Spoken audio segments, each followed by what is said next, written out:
ओम नमो भगवते वासुदेवाय। हरे कृष्ण। आप सभी श्रोताओं का हार्दिक स्वागत है आषाढ़ मास की इस आध्यात्मिक कथा यात्रा के 5वें दिन। हर मनुष्य के जीवन में कोई ना कोई दुख जरूर होता है। कभी चिंता, कभी अशांति, कभी असफलता का भय, तो कभी अपनों का साथ छूटने का दर्द।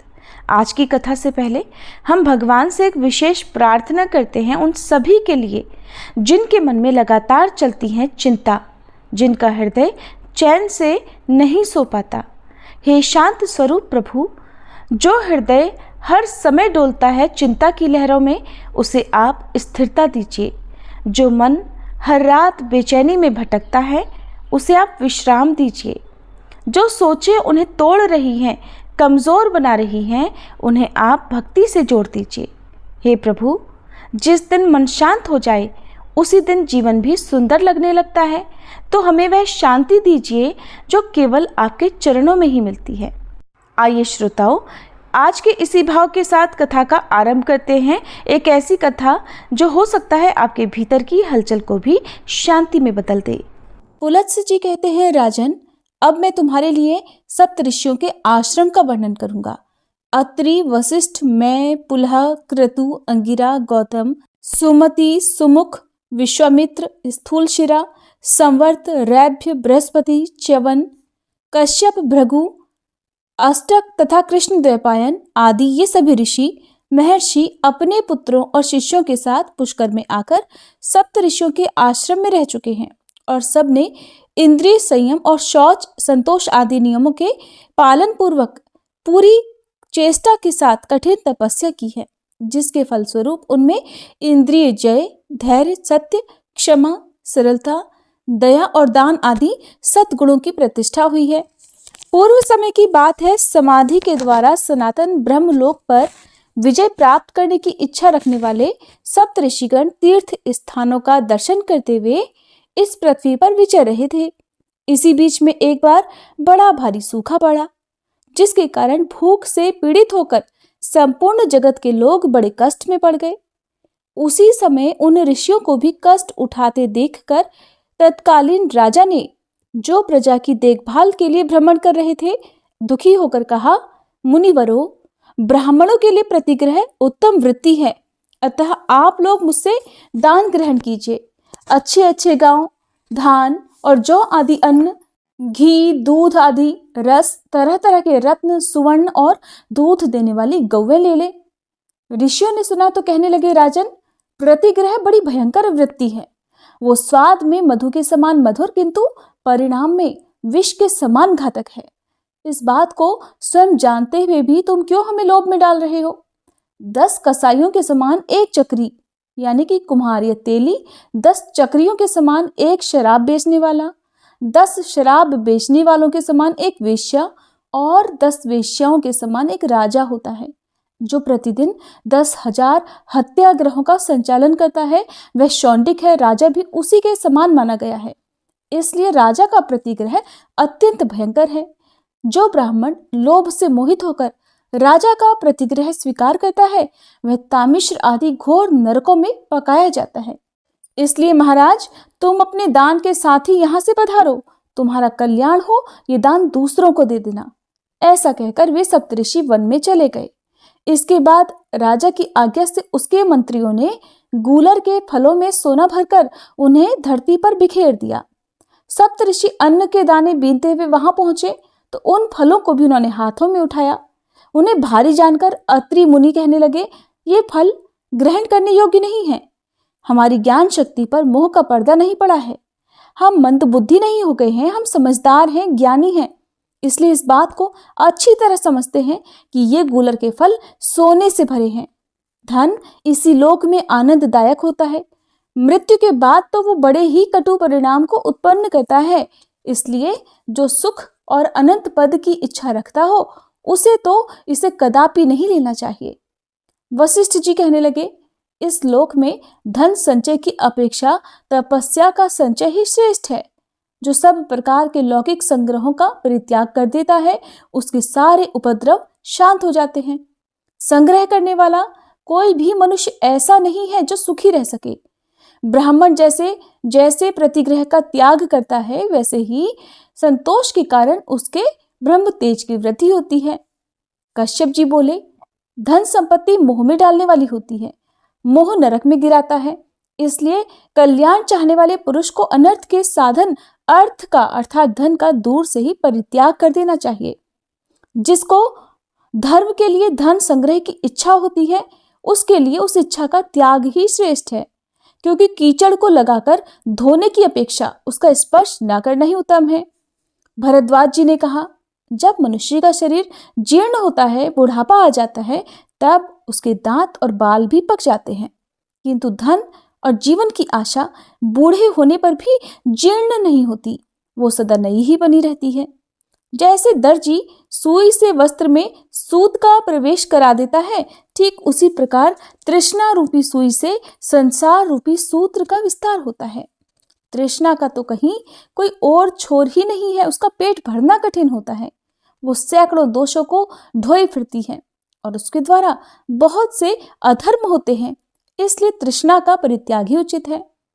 ऋषि गौतम बोले, इंद्रियों के लोभग्रस्त होने से सभी मनुष्य संकट में पड़ जाते हैं।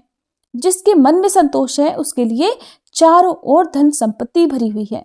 जिसके पैर जूते में हैं, उसके लिए सारी पृथ्वी मानो चमड़ों से बड़ी हुई है। संतोष रूपी अमृत से तृप्त और शांत चित्त वाले पुरुषों को जो सुख प्राप्त है, वो धन के लोभ से इधर उधर दौड़ने वाले लोगों को कहां से प्राप्त हो सकता है। असंतोष ही सबसे बढ़कर दुख है और संतोष ही सबसे बड़ा सुख है। इसलिए सुख चाहने वाले पुरुष को सदा संतुष्ट रहना चाहिए। ऋषि विश्वामित्र बोले कि किसी कामना की पूर्ति चाहने वाले मनुष्य की अगर एक कामना, एक इच्छा पूर्ण होती है, तो तुरंत दूसरी नई उत्पन्न होकर उसे पुनः बाण के समान बींधने लगती है। उसके मन में किसी दूसरी कामना की पूर्ति की इच्छा हो जाती है। भोगों की इच्छा उपभोग के द्वारा कभी शांत नहीं होती। जमदग्नि ऋषि बोले, जो प्रतिग्रह लेने की शक्ति रखते हुए भी उसे ग्रहण नहीं करता, वह दानी पुरुषों को मिलने वाले सनातन लोकों को प्राप्त होता है। जो ब्राह्मण राजा से धन लेता है, वह महर्षियों द्वारा शोक करने के योग्य है। उस मूर्ख को नरक यातना का भय नहीं दिखाई देता। प्रतिग्रह लेने में समर्थ होकर भी उसमें प्रवृत्त नहीं होना चाहिए, क्योंकि प्रतिग्रह से ब्राह्मणों का ब्रह्म तेज नष्ट हो जाता है। माता अरुंधति ने कहा, तृष्णा का आदि अंत नहीं है, वो सदा शरीर के भीतर व्याप्त रहती है। दुष्ट बुद्धि वाले पुरुषों के लिए जिसका त्याग करना कठिन है, जो शरीर के जीर्ण होने पर भी जीर्ण नहीं होती और जो प्राणांतकारी रोग के समान है, उस तृष्णा का त्याग करने वाले को ही सुख मिलता है। पशुसख बोले, धर्मपरायण विद्वान पुरुष जैसा आचरण करते हैं, आत्म कल्याण की इच्छा रखने वाले विद्वान पुरुष को वैसा ही आचरण करना चाहिए। ऐसा कहकर दृढ़ता पूर्वक नियमों का पालन करने वाले वे सभी महर्षि उन सुवर्ण युक्त फलों को छोड़कर कहीं और चले गए। घूमते घामते वे मध्य पुष्कर में गए, जहां अचानक आए हुए शुनहसख नामक परिव्राजक से उनकी भेंट हुई। उसके साथ वे किसी वन में गए। वहां उन्हें एक बहुत बड़ा सरोवर दिखाई दिया, जिसका जल कमलों से ढका हुआ था। वे सब के सब उस सरोवर के किनारे बैठ गए और कल्याण का चिंतन करने लगे। उस समय शुनहसख ने भूख से पीड़ित उन समस्त मुनियों से इस प्रकार कहा कि महर्षियों, आप सब लोग बताइए कि भूख की पीड़ा कैसे होती है। ऋषियों ने कहा, शक्ति, खड्ग, गदा, चक्र, तोमर और बाणों से पीड़ित किए जाने पर मनुष्यों को जो दर्द, जो पीड़ा होती है, वो भी भूख की पीड़ा के सामने मात हो जाती है। दमा, खांसी, क्षय, ज्वर और मिर्गी आदि रोगों से कष्ट पाते हुए मनुष्य को भी भूख की पीड़ा उन सब की अपेक्षा अधिक लगती है। जिस प्रकार सूर्य की किरणों से पृथ्वी का सारा जल खींच लिया जाता है, उसी प्रकार पेट की आग से शरीर की समस्त नाड़ियां सूख जाती हैं। भूख से पीड़ित मनुष्य को आंखों से कुछ सूझ नहीं पड़ता, उसका सारा अंग जलता और सूखता जाता है। भूख की आग लगने पर मनुष्य गूंगा, बहरा, जड़, पंगु, भयंकर और मर्यादाहीन हो जाता है। लोग भूख से पीड़ित होने पर माता, पिता, स्त्री, पुत्र, कन्या, भाई और अपने परिजनों का भी परित्याग कर देते हैं। भूख से व्याकुल मनुष्य न पितरों की भलीभांति पूजा कर सकता है, न देवताओं की, न गुरुजनों का सत्कार कर सकता है, न ऋषियों और अभ्यागतों का। इस प्रकार अन्न न मिलने पर देहधारी प्राणियों में ये सभी दोष आ जाते हैं। इसलिए संसार में अन्न से बढ़कर न कोई पदार्थ हुआ है न होगा। अन्न ही संसार का मूल है। सब कुछ अन्न के ही आधार पर टिका हुआ है।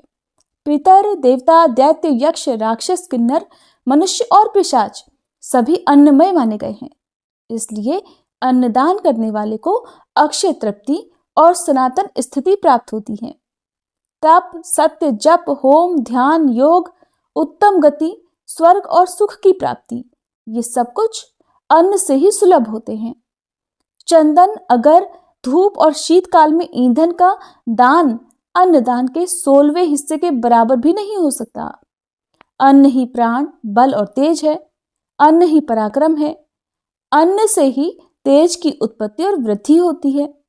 जो मनुष्य श्रद्धा पूर्वक भूखे को अन्न देता है, वह ब्रह्म स्वरूप होकर ब्रह्मा जी के साथ आनंद मनाता है।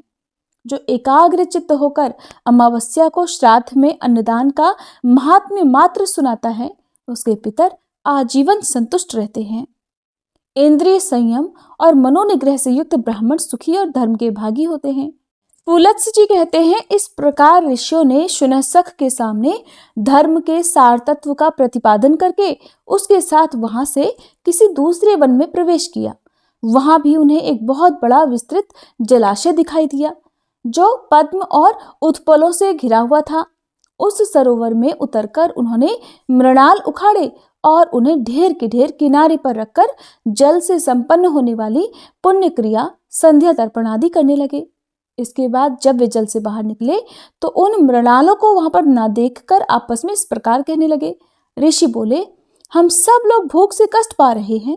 ऐसी दशा में किस पापी और क्रूर ने मृणालों को चुरा लिया? मृणाल कमल फूल के डंठलों को कहते हैं। ये खाने के काम में भी आते हैं। जब इस तरह कुछ पता नहीं लगा तब सबसे पहले कश्यप जी बोले कि जिसने मृणाल की चोरी की हो उसे सर्वत्र सब कुछ चुराने का, थाती रखी हुई वस्तु पर जी ललचाने का और झूठी गवाही देने का पाप लगे। वो दंभ पूर्वक धर्म का आचरण और राजा का सेवन करने, मद्य और मांस का सेवन करने, सदा झूठ बोलने, सूद से जीविका चलाने और रुपया लेकर अपनी लड़की बेचने के पाप का भागी हो।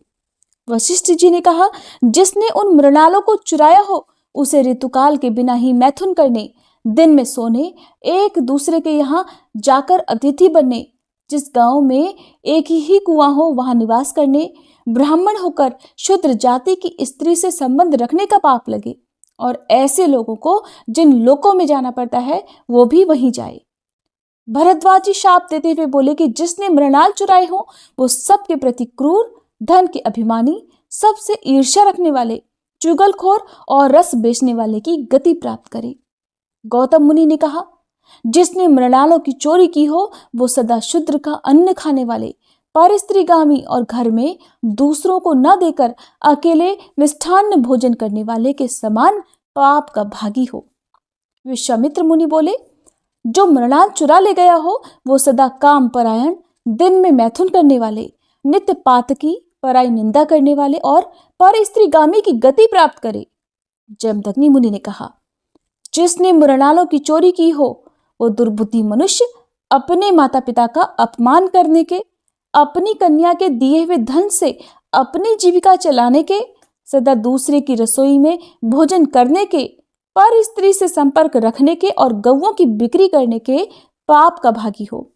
पराशर जी बोले, जिसने मृणाल चुराए हो वो दूसरों का दास और जन्म जन्म क्रोधी हो तथा सब प्रकार के धर्म कर्मों से हीन हो।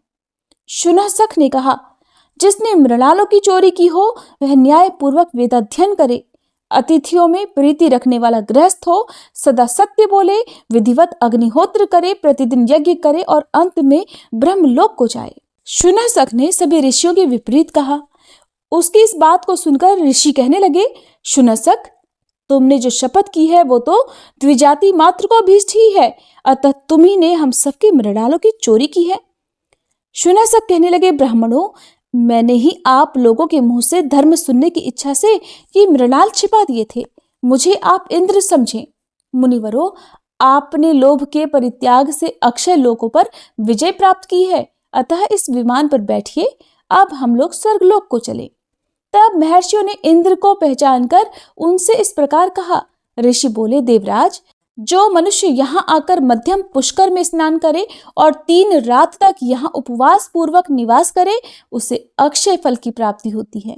वनवासी महर्षियों के लिए जो 12 वर्षों की यज्ञ दीक्षा बताई गई है, उसका पूरा पूरा फल उस मनुष्य को भी मिल जाता है।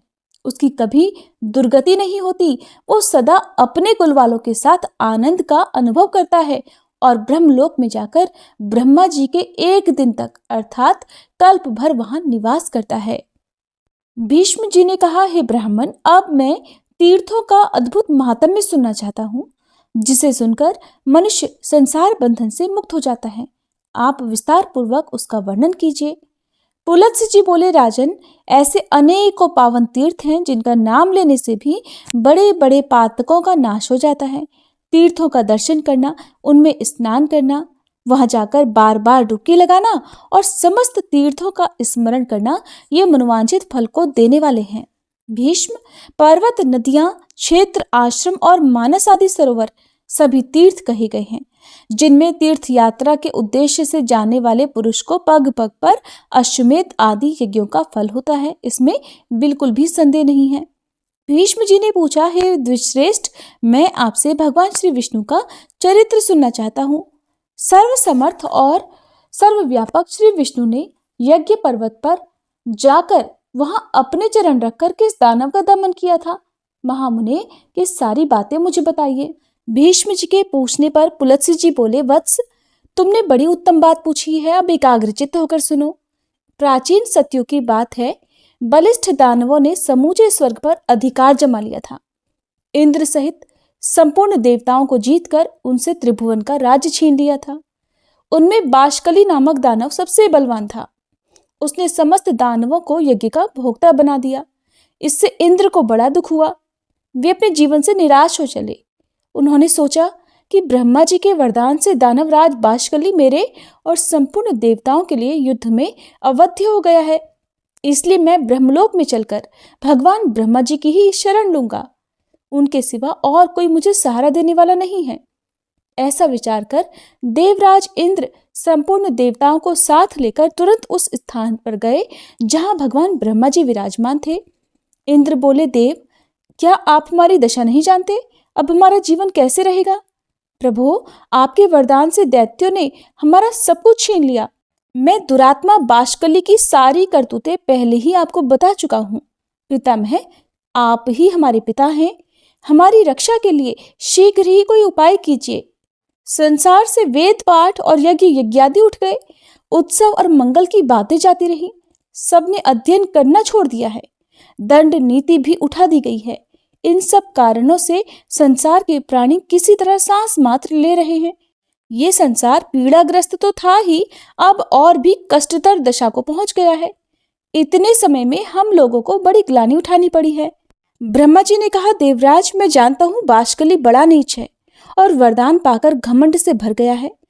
यद्यपि तुम लोगों के लिए वह अजेय है, फिर भी मैं समझता हूँ कि भगवान श्री विष्णु उसे अवश्य ठीक कर देंगे। पुलत्स्य जी कहते हैं कि राजन, उस समय ब्रह्मा जी समाधि में स्थित हो गए। उनके चिंतन करने पर ध्यान मात्र से चतुर्भुज भगवान श्री विष्णु थोड़े ही समय में सबके देखते देखते वहां आ पहुंचे। भगवान श्री विष्णु बोले, हे ब्राह्मण, इस ध्यान को छोड़ो। जिसके लिए तुम ध्यान करते हो वही मैं साक्षात तुम्हारे पास आ गया हूं। ब्रह्मा जी ने कहा, स्वामी ने यहां आकर मुझे दर्शन दिया, ये बहुत बड़ी कृपा हुई। संसार के लिए जगदीश्वर की जितनी चिंता है उतनी और किसको हो सकती है। मेरी उत्पत्ति भी आपने जगत के लिए ही की थी और जगत की ये दशा है, अतः उसके लिए भगवान का शुभागमन वास्तव में कोई आश्चर्य की बात नहीं है। प्रभु, विश्व के पालन का कार्य आपके ही अधीन है। इस इंद्र का राज्य बाष्कली ने छीन लिया है। चराचर प्राणियों के सहित त्रिलोकी को अपने अधिकार में कर लिया है। केशव, अब आप ही सलाह देकर अपने इस सेवक की सहायता कीजिए। भगवान श्री वासुदेव ने कहा, हे ब्राह्मण, तुम्हारे वरदान से वह दानव इस समय अवध्य है। यद्यपि उसे बुद्धि के द्वारा बंधन में डालकर परास्त किया जा सकता है। मैं दानवों का विनाश करने के लिए वामन रूप धारण करूंगा। ये इंद्र मेरे साथ बाशकली के घर चलें और वहां पहुंचकर मेरे लिए इस प्रकार वर की याचना करे कि राजन, इस बौने ब्राह्मण के लिए 3 पग भूमि का दान कीजिए। महाभाग, इनके लिए मैं आपसे याचना करता हूँ। और ऐसा कहने पर वह दानव राज तो अपना प्राण तक दे सकता है। पितामह, उस दानव का दान स्वीकार करके पहले मैं उसे राज्य से वंचित करूंगा, फिर उसे बांधकर पाताल का निवासी बनाऊंगा। ऐसा कहकर भगवान श्री विष्णु अंतर्ध्यान हो गए। इसके बाद कार्य साधन के अनुकूल समय आने पर संपूर्ण प्राणियों पर दया करने वाले देवाधिदेव भगवान ने देवताओं का हित करने के लिए अदिति का पुत्र होने का विचार किया। भगवान ने जिस दिन गर्भ में प्रवेश किया उस दिन स्वच्छ वायु बहने लगी। संपूर्ण प्राणी बिना किसी उपद्रव के अपने अपने इच्छित पदार्थ प्राप्त करने लगे। वृक्षों से फूलों की वर्षा होने लगी। समस्त दिशाएं निर्मल हो गई और सभी मनुष्य सत्यपरायण हो गए। देवी अदिति ने 1000 दिव्य वर्षों तक भगवान को गर्भ में धारण किया। इसके बाद वे भूत भावन प्रभु वामन रूप में प्रकट हुए और उनके अवतार लेते ही नदियों का जल स्वच्छ हो गया। वायु सुगंध बिखेरने लगी। उस तेजस्वी पुत्र के प्रकट होने से महर्षि कश्यप को भी बड़ा आनंद हुआ। तीनों लोकों में निवास करने वाले समस्त प्राणियों के मन में अपूर्व उत्साह भर गया। भगवान जनार्दन का प्रादुर्भाव होते ही स्वर्गलोक में नगाड़े बज उठे। अत्यंत हर्षोल्लास के कारण त्रिलोकी के मोह और दुख नष्ट हो गए। गंधर्वों ने अत्यंत ऊंचे स्वर से संगीत आरंभ कर दिया। कोई ऊंचे स्वर से भगवान की जय जयकार करने लगे, कोई अत्यंत हर्ष में भरकर जोर जोर से गर्जना करते हुए बारंबार भगवान को साधुवाद देने लगे, और कुछ लोग जन्म, भय, बुढ़ापा और मृत्यु से छुटकारा पाने के लिए उनका ध्यान करने लगे। इस प्रकार यह संपूर्ण जगत सब ओर से अत्यंत प्रसन्न हो उठा। देवता लोग मन ही मन विचार करने लगे कि ये साक्षात परमात्मा श्री विष्णु हैं। ब्रह्मा जी के अनुरोध से जगत की रक्षा के लिए इन जगदीश्वर ने ये छोटा सा शरीर धारण किया है। यही ब्रह्मा, यही विष्णु और यही महेश्वर हैं। देवता, यज्ञ और स्वर्ग सब कुछ यही है, इसमें तनिक भी संदेह नहीं है। ये संपूर्ण चराचर जगत भगवान श्री विष्णु से व्याप्त है। ये एक होते हुए भी अलग अलग शरीर धारण करके ब्रह्मा के नाम से विख्यात हैं। जिस प्रकार बहुत से रंगों वाली वस्तुओं का सानिध्य होने पर स्फटिक मणि विचित्र सी प्रतीत होने लगती है, वैसे ही मायामय गुणों के संसर्ग से स्वयंभू परमात्मा की नाना रूपों में प्रतीति होती है। अब ये भगवान सब तरह से देवताओं का कार्य सिद्ध करेंगे। शुद्ध चित्त वाले देवगण जब इस प्रकार सोच रहे थे, उसी समय भगवान वामन इंद्र के साथ बाशकली के घर गए। उन्होंने दूर से ही बाशकली की नगरी को देखा जो परकोटे से घिरी हुई थी। बाशकली को राजा बलि के नाम से भी जाना जाता है। सब प्रकार के रत्नों से सजे हुए ऊंचे ऊंचे सफेद महल जो आकाशचारी प्राणियों के लिए भी अगम्य थे, उस पुरी की शोभा बढ़ा रहे थे। नगर की सड़कें बड़ी ही सुंदर और क्रमबद्ध बनाई गई थी। कोई ऐसा पुष्प नहीं, ऐसी विद्या नहीं, ऐसा शिल्प नहीं और ऐसी कला नहीं जो बाशकली की नगरी में मौजूद न रही हो। वहीं रहकर दानवराज बाशकली चराचर प्राणियों सहित समस्त त्रिलोकी का पालन करता था। वह धर्म का ज्ञाता, कृतज्ञ, सत्यवादी और जितेंद्रिय था। सभी प्राणी उससे सुगमता पूर्वक मिल सकते थे। न्याय अन्याय का निर्णय करने में उसकी बुद्धि बड़ी ही कुशल थी। वह ब्राह्मणों का भक्त, शरणागतों का रक्षक और दीन और अनाथों पर दया करने वाला था। मन शक्ति, प्रभु शक्ति और उत्साह शक्ति, इन तीनों शक्तियों से वह संपन्न था। बड़ा धनी और बहुत बड़ा दानी था। वह धर्म, अर्थ, काम तीनों के साधन में संलग्न रहता था। बाशकली त्रिलोकी का एक श्रेष्ठ पुरुष था। वह सदा अपनी नगरी में ही रहता था। उसमें देवता और दानवों के भी घमंड को चूर्ण करने की शक्ति थी। ऐसे गुणों से विभूषित होकर वह त्रिभुवन की समस्त प्रजा का पालन करता था। उस दानवराज के राज्य में कोई भी अधर्म नहीं होने पाता था। उसकी प्रजा में कोई भी ऐसा नहीं था जो दीन, रोगी, अल्पायु, दुखी, मूर्ख, कुरूप, दुर्भाग्यशाली और अपमानित हो। इंद्र को आते देख दानवों ने जाकर राजा बाष्कली से कहा कि प्रभु, बड़े आश्चर्य की बात है कि आज इंद्र एक बौने ब्राह्मण के साथ अकेले ही आपकी पुरी में आ रहे हैं। इस समय हमारे लिए जो कर्तव्य हो उसे शीघ्र बताइए। उनकी बात सुनकर बाष्कली ने कहा कि दानवों, इस नगर में देवराज को आदर के साथ ले आना चाहिए। आज वे हमारे पूजनीय अतिथि हैं। तुलसी जी कहते हैं, दानवराज बाष्कली दानवों से ऐसा कहकर फिर स्वयं इंद्र से मिलने के लिए अकेला ही राजमहल से बाहर निकल पड़ा और अपनी शोभा संपन्न नगरी की 7वीं ड्योढ़ी पर जा पहुंचा। इतने में ही उधर से भगवान वामन और इंद्र भी आ पहुंचे। दानवराज ने बड़े प्रेम से उनकी ओर देखा और प्रणाम करके अपने को कृतार्थ माना। वह प्रसन्नता से भरकर सोचने लगा कि मेरे समान धन्य तो दूसरा कोई नहीं है, क्योंकि आज मैं त्रिभुवन की राज्य लक्ष्मी से संपन्न होकर देवराज इंद्र को याचक के रूप में अपने घर पर आया देखता हूँ। ये मुझसे कुछ याचना करेंगे। घर पर आए हुए इंद्र को मैं अपनी पत्नी, पुत्र, महल और तो और अपने प्राण भी दे डालूंगा। फिर त्रिलोकी के राज्य की तो बात ही क्या है। ये सोचकर उसने सामने आकर देवराज इंद्र को अंक में भरकर बड़े आदर के साथ गले लगाया और अपने राज्य भवन के अंदर ले जाकर अर्घ्य और आचमनी आदि से उन दोनों का यत्नपूर्वक पूजन किया। इसके बाद बाष्कली बोला, इंद्र, आज मैं आपको अपने घर पर स्वयं आया देखता हूँ। इससे मेरा जन्म सफल हो गया, मेरे सभी मनोरथ पूर्ण हो गए। प्रभु, मेरे पास आपका किस उद्देश्य से आना हुआ, मुझे सारी बात बताइए। आपने यहाँ आने का जो कष्ट उठाया है, इसे मैं बड़े आश्चर्य की बात समझता हूँ।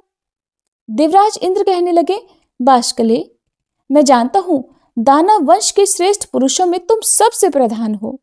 तुम्हारे पास मेरा आना कोई आश्चर्य की बात नहीं है। तुम्हारे घर पर आए हुए याचक कभी खाली हाथ नहीं लौटते। तुम याचकों के लिए कल्प वृक्ष हो। तुम्हारे समान दाता कोई नहीं है। तुम प्रभा में सूर्य के समान हो, गंभीरता में सागर की समानता करते हो। क्षमाशीलता के कारण तुम्हारी पृथ्वी के साथ तुलना की जाती है। ये ब्राह्मण देवता वामन कश्यप जी के उत्तम कुल में उत्पन्न है। इन्होंने मुझसे 3 पग भूमि के लिए याचना की है, किंतु बाष्कले, मेरा त्रिभुवन राज्य तो तुमने पराक्रम करके छीन लिया है।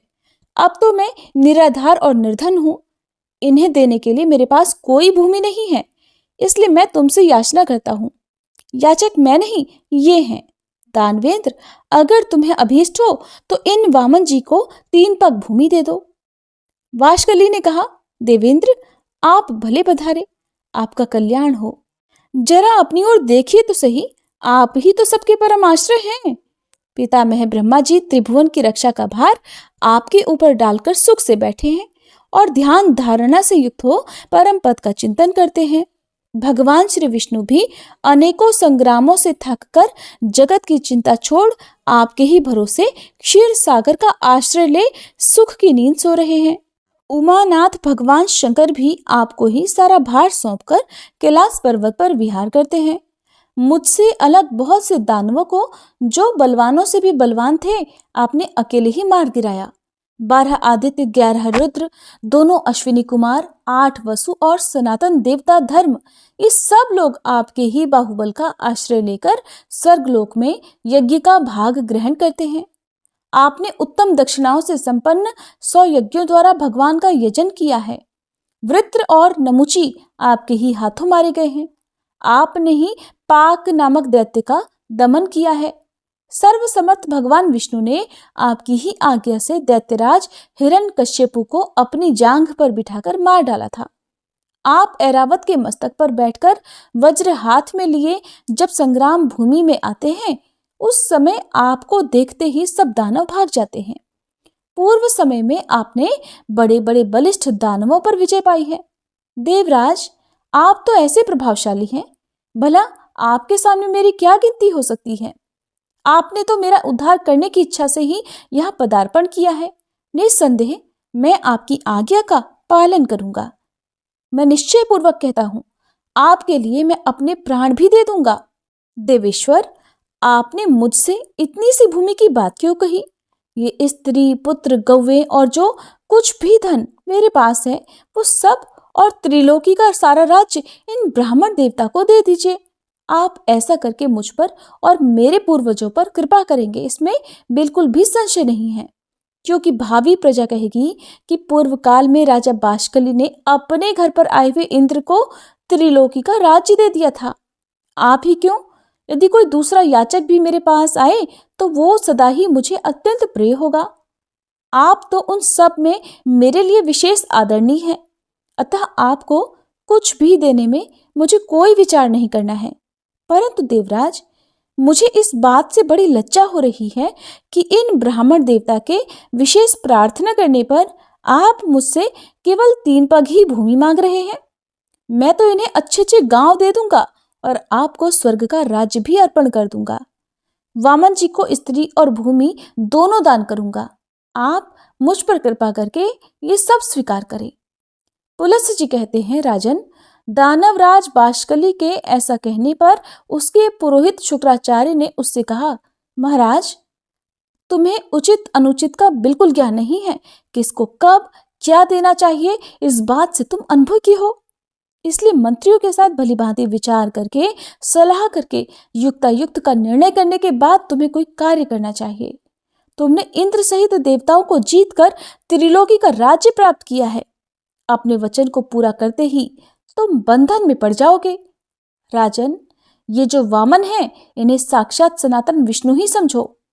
इनके लिए तुम्हें कुछ नहीं देना चाहिए, क्योंकि इन्होंने ही तो पहले तुम्हारे वंश का उच्छेद कराया है और आगे भी कराएंगे। इन्होंने माया से दानवों को परास्त किया है और माया से ही इस समय बौने ब्राह्मण का रूप बनाकर तुम्हें दर्शन दिया है। इसलिए राजन, अब बहुत कहने की आवश्यकता नहीं है। इन्हें कुछ भी मत दो।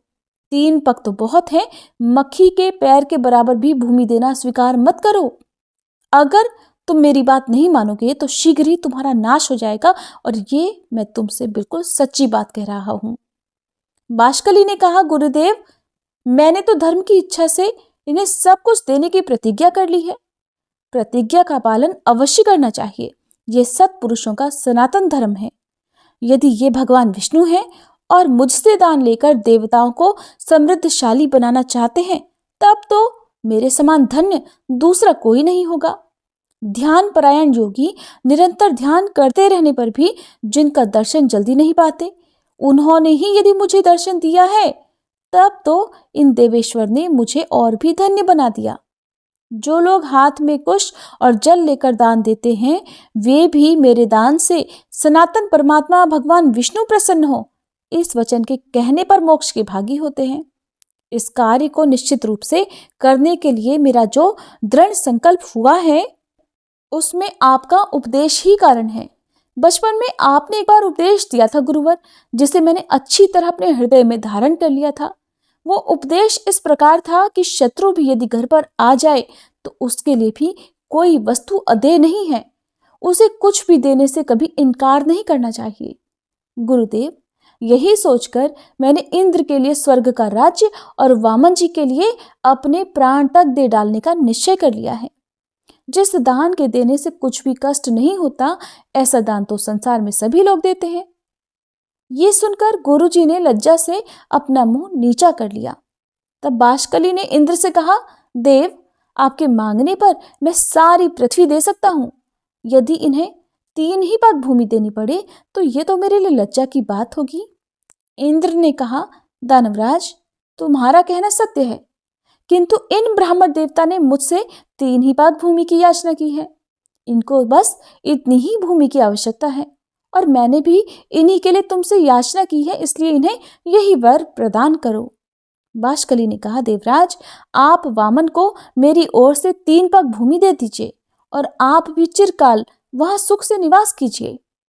पुलस्त्य जी कहते हैं, ऐसा कहकर बाष्कली ने हाथ में जल लेकर, साक्षात श्री हरि मुझ पर प्रसन्न हो, ऐसा कहते हुए वामन जी को 3 पग भूमि दे दी। दानवराज के दान करते ही श्री हरि ने वामन रूप त्याग दिया और देवताओं के हित की इच्छा से संपूर्ण लोकों को नाप लिया। वे यज्ञ पर्वत पर पहुंचकर उत्तर की ओर मुंह करके खड़े हो गए। उस समय दानव लोक भगवान के बाएं चरण के नीचे आ गया। तब जगदीश्वर ने पहला पग सूर्य लोक में रखा और दूसरा ध्रुव लोक में। फिर अद्भुत कर्म करने वाले भगवान ने तीसरे पग से ब्रह्मांड पर आघात किया। उनके अंगूठे के आगे भाग से लगकर ब्रह्मांड कटा फूट गया, जिससे बहुत सारा जल बह निकला।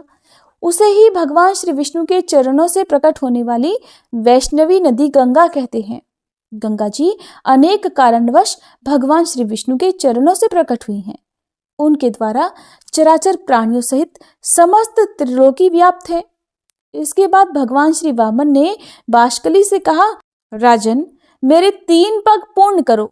बाष्कली ने कहा, भगवान, आपने पूर्व समय में जितनी बड़ी पृथ्वी बनाई थी उससे मैंने कुछ भी छुपाया नहीं है। पृथ्वी छोटी है और आप महान हैं। मुझ में सृष्टि उत्पन्न करने की शक्ति नहीं है जिससे कि दूसरी पृथ्वी बनाकर मैं आपके 3 पग पूर्ण कर सकूं। देव, आप जैसे प्रभुओं की इच्छा शक्ति ही मनोवांछित कार्य करने में समर्थ होती है। सत्यवादी बाष्कली को निरुत्तर जानकर भगवान श्री विष्णु बोले, दानवराज, बोलो, मैं तुम्हारी कौन सी इच्छा पूर्ण करूं? तुम्हारा दिया हुआ संकल्प का जल मेरे हाथ में आया है, इसलिए तुम वर पाने के योग्य हो, वरदान के उत्तम पात्र हो। तुम्हें जिस वस्तु की इच्छा हो मांगो, मैं उसे दूंगा। बाष्कली ने कहा, देवेश्वर, मैं आपकी भक्ति चाहता हूँ। मेरी मृत्यु भी आपके ही हाथ से हो, जिससे मुझे आपके परम धाम श्वेत द्वीप की प्राप्ति हो, जो तपस्वियों के लिए भी दुर्लभ है। पुलत्स्य जी कहते हैं, बाष्कली के ऐसा कहने पर भगवान श्री विष्णु ने कहा, राजन, तुम एक कल्प तक ठहरे रहो। जिस समय वराह रूप धारण करके मैं रसातल में प्रवेश करूंगा, उसी समय मैं तुम्हारा वध करूंगा। इससे तुम मेरे रूप में लीन हो जाओगे। भगवान के ऐसे वचन सुनकर वह दानव उनके सामने से चला गया। भगवान भी उससे त्रिलोकी का राज्य छीनकर अंतर्ध्यान हो गए। बाष्कली पाताल लोक का निवासी होकर सुखपूर्वक रहने लगा। बुद्धिमान इंद्र तीनों लोकों का पालन करने लगे। ये जगत गुरु भगवान श्री विष्णु के वामन अवतार का वर्णन है। इसमें श्री गंगा जी के प्रादुर्भाव की कथा भी आ गई है। ये प्रसंग सभी पापों का नाश करने वाला है। राजन, ये मैंने श्री विष्णु के 3 पगों का इतिहास बतलाया है, जिसे सुनकर मनुष्य इस संसार में संपूर्ण पापों से मुक्त हो जाता है। श्री विष्णु के पगों का दर्शन कर लेने पर उसके दुस्वप्न, दुश्चिंता और घोर पाप शीघ्र नष्ट हो जाते हैं। पापी मनुष्य प्रत्येक युग में यज्ञ पर्वत पर स्थित श्री विष्णु के चरणों का दर्शन करके पाप से छुटकारा पा जाते हैं। भीष्म, जो मनुष्य मौन होकर यज्ञ पर्वत पर चढ़ता है अथवा 3 पुष्करों की यात्रा करता है, उसे अश्वमेध यज्ञ का फल मिलता है। वो सब पापों से मुक्त होकर मृत्यु के पश्चात श्री विष्णु धाम में जाता है। भीष्म जी बोले, भगवान, ये तो बड़े आश्चर्य की बात है कि वामन जी के द्वारा दानवराज बाष्कली बंधन में डाला गया। मैंने तो श्रेष्ठ ब्राह्मणों के मुख से ऐसी कथा सुन रखी है कि भगवान ने वामन रूप धारण करके राजा बलि को बांधा था और विरोचन कुमार बलि आज तक पाताल लोक में मौजूद है। अतः आप मुझसे बलि के बांधे जाने की कथा का भी वर्णन कीजिए। पुलत्स्य जी बोले, राजन, मैं तुम्हें सब बातें बताता हूँ, सुनो। पहली बार की कथा तो तुम सुन ही चुके हो। दूसरी बार वर्तमान व्यवस्वत मनवंतर में भी भगवान श्री विष्णु ने त्रिलोकी को अपने चरणों से नापा था।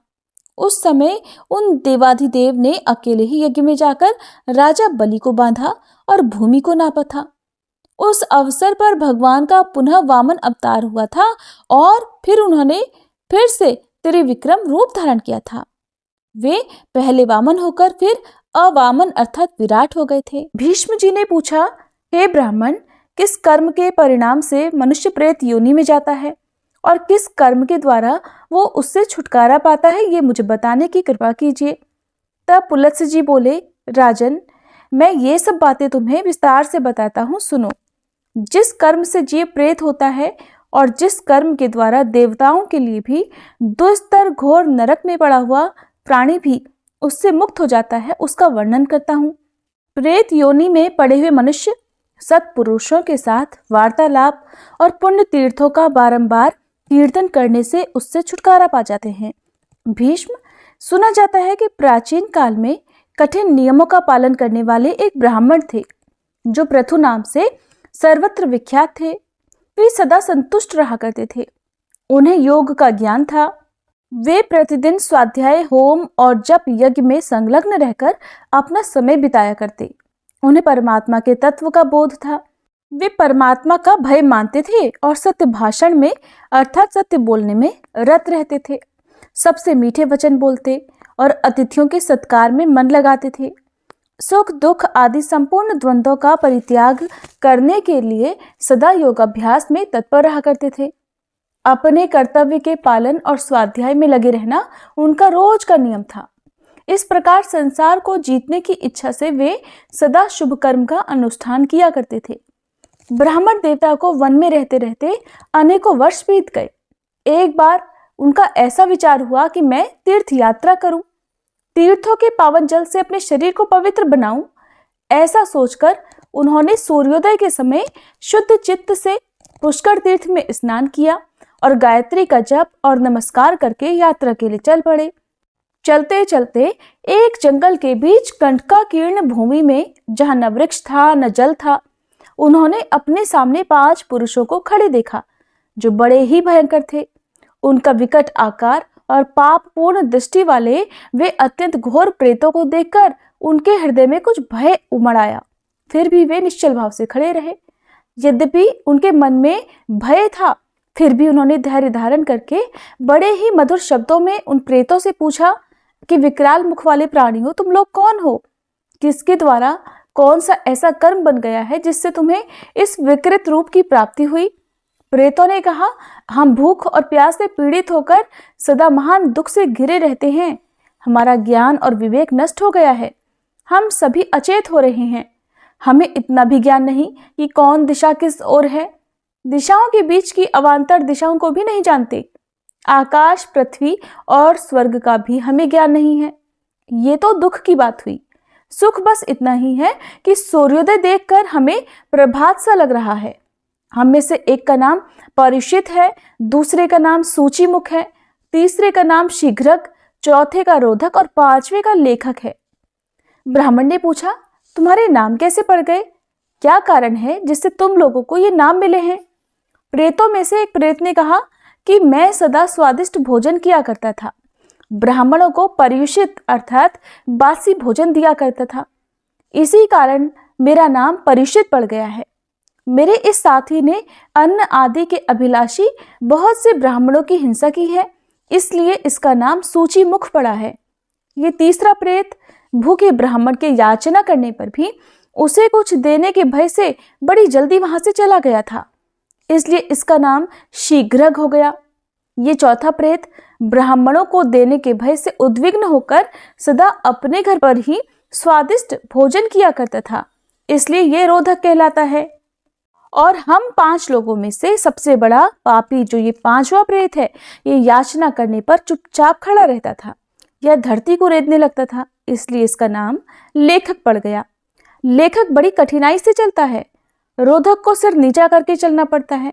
शीघ्रक पंगु हो गया है। सूची अर्थात हिंसा करने वाले का सुई के समान मुंह हो गया है। और मुझ पर्युषित की गर्दन लंबी और पेट बड़ा हो गया है। अपने पाप के प्रभाव से मेरा अंडकोश भी बढ़ गया है और दोनों होठ भी लंबे होने के कारण लटक गए हैं। यही हमारे प्रेत योनि में आने का वृतांत है जो मैंने तुम्हें सुना दिया। अगर तुम्हारी इच्छा हो तो कुछ और भी पूछो। पूछने पर उस बात को भी हम बताएंगे। ब्राह्मण बोले कि इस पृथ्वी पर जितने भी जीव रहते हैं उन सब की स्थिति आहार अर्थात भोजन पर ही निर्भर है। इसलिए मैं तुम लोगों का आहार भी जानना चाहता हूं कि तुम लोग क्या खाते हो। प्रेत बोले, विप्रवर, हमारे आहार की बात भी सुनिए। हम लोगों का भोजन सभी प्राणियों के लिए निंदित है। उसे सुनकर आप भी बार बार निंदा करेंगे। बलगम, पेशाब, पाखाना और स्त्री के शरीर का मैल, इन्हीं से हमारा भोजन चलता है। जिन घरों में पवित्रता नहीं है वहां प्रेत भोजन करते हैं। जो घर स्त्रियों के द्वारा दग्ध और छिन्न भिन्न है, अस्त व्यस्त है, जिनके सामान इधर उधर बिखरे पड़े रहते हैं और मलमूत्र के द्वारा जो घृणित अवस्था को पहुंच चुके हैं, उन्हीं घरों में प्रेत भोजन करते हैं। जिन घरों में मानसिक लज्जा का अभाव है, पतितों का निवास है और जहाँ के निवासी लूटपाट का काम करते हैं, वहीं प्रेत भोजन करते हैं। जहाँ बलि वैश्वदेव और वेद मंत्रों का उच्चारण नहीं होता, होम और व्रत भी नहीं होते, वहाँ प्रेत भोजन करते हैं। जहाँ गुरुजनों का आदर नहीं होता, जिन घरों में स्त्रियों का प्रभुत्व है, जहाँ क्रोध और लोभ ने अधिकार जमा लिया है, वहीं प्रेत भोजन करते हैं। तात, मुझे अपने भोजन का परिचय देते समय बहुत लज्जा हो रही है, इसलिए इससे अधिक मैं कुछ नहीं कह सकता। तपोधन, तुम नियमों का दृढ़तापूर्वक पालन करने वाले हो, इसलिए प्रेत योनि से दुखी होकर हम तुमसे कुछ पूछ रहे हैं। बताओ, कौन सा कर्म करने से जीव प्रेत योनि में नहीं पड़ता? तब ब्राह्मण कहने लगे कि जो मनुष्य 1 रात का, 3 रात का और कृच्छ चांद्रायण आदि अन्य व्रतों का पालन करता है, वो कभी प्रेत योनि में नहीं पड़ता। जो प्रतिदिन 3, 5 या 1 अग्नि का सेवन करता है और जिसके हृदय में संपूर्ण प्राणियों के प्रति दया भरी हुई है, वो मनुष्य प्रेत नहीं होता। जो मान और अपमान में, सुवर्ण और मिट्टी के ढेले में और शत्रु और मित्र में एक समान भाव रखता है, वो कभी प्रेत नहीं होता। देवता, अतिथि, गुरु और पितरों की पूजा में सदा प्रवृत्त रहने वाला मनुष्य भी प्रेत योनि में नहीं जाता। शुक्ल पक्ष में मंगलवार के दिन चतुर्थी तिथि आने पर जो श्रद्धा पूर्वक श्राद्ध करता है, वह मनुष्य प्रेत नहीं होता। जिसने क्रोध को जीत लिया है, जिसमें डाह का, ईर्ष्या का सर्वथा अभाव है, जो तृष्णा और आसक्ति से रहित, क्षमावान और दानशील है, वो प्रेत योनि में नहीं जाता। जो गौ, ब्राह्मण, तीर्थ, पर्वत, नदी और देवताओं को प्रणाम करता है, वो मनुष्य प्रेत नहीं होता। प्रेत बोले, महामुने, आपके मुख से नाना प्रकार के धर्म सुनने को मिले। हम बहुत दुखी जीव हैं, इसलिए फिर पूछते हैं कि किस कर्म से प्रेत योनि में जाना पड़ता है, वो भी हमें बताइए। ब्राह्मण ने कहा, अगर कोई द्विज और विशेषतः ब्राह्मण शूद्र का अन्न खाकर उसे पेट में लिए ही मर जाए, तो वह प्रेत होता है। जो आश्रम धर्म का त्याग करके मदिरा पीता, पराई स्त्री का स्पर्श करता और प्रतिदिन मांस खाता है, उस मनुष्य को प्रेत होना पड़ता है। जो ब्राह्मण यज्ञ के अनाधिकारी पुरुषों से यज्ञ करवाता और अधिकारी पुरुषों का त्याग करता और शूद्र की सेवा में लगा रहता है, वह प्रेत योनि में जाता है। जो मित्र की धरोहर को हड़प लेता, शूद्र का भोजन बनाता, विश्वासघात करता और कूटनीति का सहारा लेता है, वो निश्चय ही प्रेत होता है। ब्रह्मत्यारा, गोघाती, चोर, शराबी, गुरु पत्नी के साथ संभोग करने वाला और भूमि और कन्या का अपहरण करने वाला निश्चय ही प्रेत होता है। जो पुरोहित नास्तिकता में प्रवृत्त होकर अनेकों ऋत्विजों के लिए मिली हुई दक्षिणा को अकेले ही हड़प लेता है, उसे निश्चित ही प्रेत योनि में जाना होता है।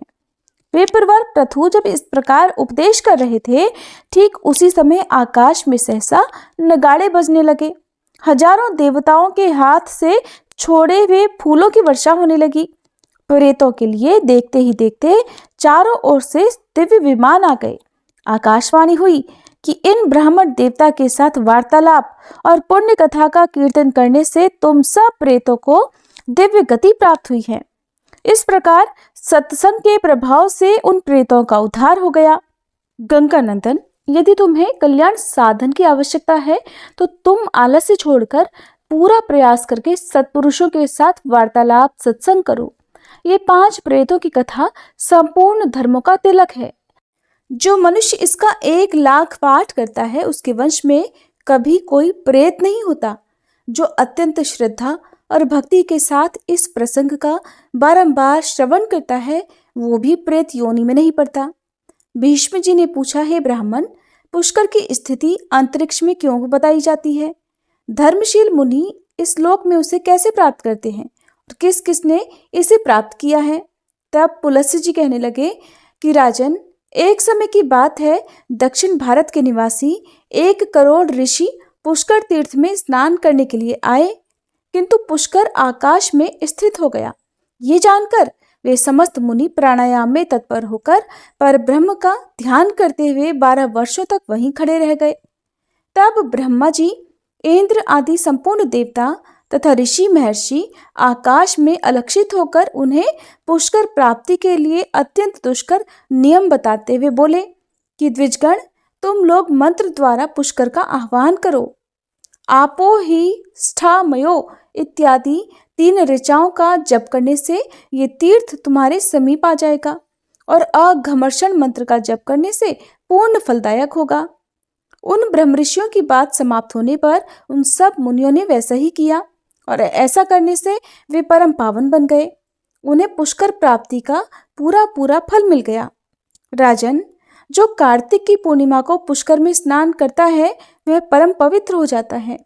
ब्रह्मा जी के सहित पुष्कर तीर्थ सबको पुण्य प्रदान करने वाला है। वहां आने वाले सभी वर्णों के लोग अपने पुण्य की वृद्धि करते हैं। वे मंत्र ज्ञान के बिना ही ब्राह्मणों के समान हो जाते हैं, इसमें बिल्कुल भी संदेह नहीं है। पुष्कर में गंगोद्भव तीर्थ है, जहां नदियों में श्रेष्ठ गंगा जी सरस्वती को देखने के लिए आई थी। उस समय वहां आकर गंगा जी ने कहा, सखी, तुम बड़ी सौभाग्यशालिनी हो। तुमने देवताओं का वह दुष्कर कार्य किया है जिसे दूसरा कोई कभी नहीं कर सकता। महाभागे, इसलिए देवता भी तुम्हारा दर्शन करने आए हैं। तुम मन, वाणी, शरीर और क्रिया द्वारा इनका सत्कार करो। पुलत्स्य जी कहते हैं, गंगा जी के ऐसा कहने पर ब्रह्म कुमारी सरस्वती उन सुरेश्वरों की पूजा करके फिर अपनी सखियों से मिली। ज्येष्ठ और मध्यम पुष्कर के बीच उनका विश्वविख्यात समागम हुआ था। वहां सरस्वती का मुख पश्चिम दिशा की ओर और गंगा जी का उत्तर की ओर है। इसके बाद पुष्कर में आए हुए सभी देवता सरस्वती के दुष्कर कर्म का महत्व समझकर उसकी स्तुति करने लगे। देवता बोले, देवी, आप ही धृति, आप ही मति, आप ही लक्ष्मी, आप ही विद्या और आप ही परागति हो। श्रद्धा, परानिष्ठा, बुद्धि, मेधा, धृति और क्षमा भी आप ही हो। आप ही सिद्धि, आप ही स्वाहा और स्वधा हो और आप ही परम पवित्र सिद्धांत हो। संध्या, रात्रि, प्रभा, भूति, मेधा, श्रद्धा, सरस्वती, यज्ञ विद्या, महाविद्या, गुह्य विद्या, सुंदर अन्वीक्षिकी अर्थात तर्क विद्या, वेदत्रयी और दंड नीति, ये सब आपके ही नाम हैं। समुद्र को जाने वाली श्रेष्ठ नदी आपको नमस्कार है। पुण्य सलीला सरस्वती आपको नमस्कार है। पापों से छुटकारा दिलाने वाली देवी आपको नमस्कार है। वरांगने आपको नमस्कार है। देवताओं ने जब इस प्रकार उस दिव्य देवी की स्तुति की तब वह पूर्वाभिमुख होकर स्थित हो गई। ब्रह्मा जी के कहे अनुसार वही प्राची सरस्वती हैं। संपूर्ण देवताओं से युक्त होने के कारण देवी सरस्वती सब तीर्थों में प्रधान है। वहां सुधावट नाम का एक पितामह संबंधी तीर्थ भी है, जिसके दर्शन करने मात्र से महापातकी पुरुष भी शुद्ध हो जाते हैं और ब्रह्मा जी के समीप रहकर दिव्य भोग भुगते हैं। जो नरश्रेष्ठ वहां उपवास करते हैं वे मृत्यु के बाद हंस युक्त विमान पर आरूढ़ होकर निर्भयता पूर्वक शिवलोक को जाते हैं। जो लोग वहां शुद्ध अंतःकरण वाले ब्रह्म ज्ञानी महात्माओं को थोड़ा भी दान करते हैं, उनका वह दान उन्हें 100 जन्मों तक फल देता रहता है। जो मनुष्य वहां टूटे फूटे तीर्थों का जीर्णोद्धार करते हैं वे ब्रह्मलोक में जाकर सुखी और आनंदित होते हैं। जो मनुष्य वहां ब्रह्मा जी की भक्ति के परायण हो पूजा, जप और होम करते हैं, उन्हें वह सब कुछ अनंत पुण्य फल प्राप्त हो जाता है। उस तीर्थ में दीप दान करने से ज्ञान नेत्र की प्राप्ति होती है। भगवान श्री राम ने भी उस तीर्थ में आकर मार्कंडेय जी के कहे अनुसार अपने पिता दशरथ जी के लिए पिंडदान और श्राद्ध किया था। वहां एक चौकोर बावली है जहां पिंडदान करने वाले मनुष्य हंस युक्त विमान से स्वर्ग को जाते हैं। यज्ञ वेताओं में श्रेष्ठ ब्रह्मा जी ने उस तीर्थ के ऊपर उत्तम दक्षिणाओं से युक्त पितृमेध यज्ञ अर्थात श्राद्ध किया था। उसमें उन्होंने वसुओं को पितर, रुद्रों को पितामह और आदित्यों को प्रपितामह नियत किया था। फिर उन तीनों को बुलाकर कहा कि आप लोग सदा यहाँ विराजमान रहकर पिंडदान आदि ग्रहण किया करें। वहां जो पितृ कार्य किया जाता है उसका अक्षय फल मिलता है। पितर और पितामह संतुष्ट होकर उन्हें उत्तम जीविका प्राप्ति के लिए आशीर्वाद देते हैं।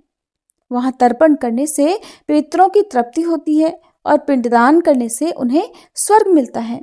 इसलिए सब कुछ छोड़कर प्राची सरस्वती तीर्थ में तुम पिंडदान करो। प्रत्येक पुत्र का कर्तव्य है कि वो वहां जाकर अपने समस्त पितरों को यत्न पूर्वक तृप्त करे। वहां प्राचीनेश्वर भगवान का स्थान है। उसके सामने आदि तीर्थ प्रतिष्ठित है जो दर्शन मात्र से मोक्ष प्रदान करने वाला है। वहां के जल का स्पर्श करके मनुष्य जन्म मृत्यु के बंधन से छुटकारा पा लेता है। उसमें स्नान करने से वह ब्रह्मा जी का अनुचर होता है।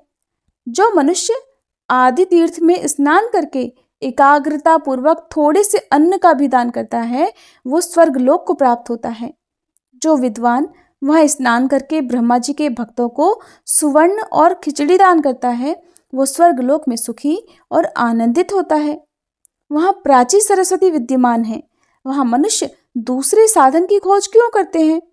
प्राची सरस्वती में स्नान करने से जिस फल की प्राप्ति होती है उसी के लिए तो जप तप आदि साधन किए जाते हैं। जो भगवती प्राची सरस्वती का पवित्र जल पी लेते हैं उन्हें मनुष्य नहीं देवता समझना चाहिए, ऐसा मार्कंडेय जी कहते हैं। सरस्वती नदी के तट पर पहुंचकर स्नान करने का कोई नियम नहीं है। भोजन के बाद या भोजन के पहले, दिन में या रात में कभी भी स्नान किया जा सकता है। वह तीर्थ अन्य सब तीर्थों की अपेक्षा प्राचीन और श्रेष्ठ माना गया है। वह प्राणियों के पापों का नाशक और पुण्यजनक कहा गया है। हरे कृष्णा। आज के अध्याय में बस इतना ही। इसके आगे का वृतांत आप सभी अगले अध्याय में जरूर सुनिएगा।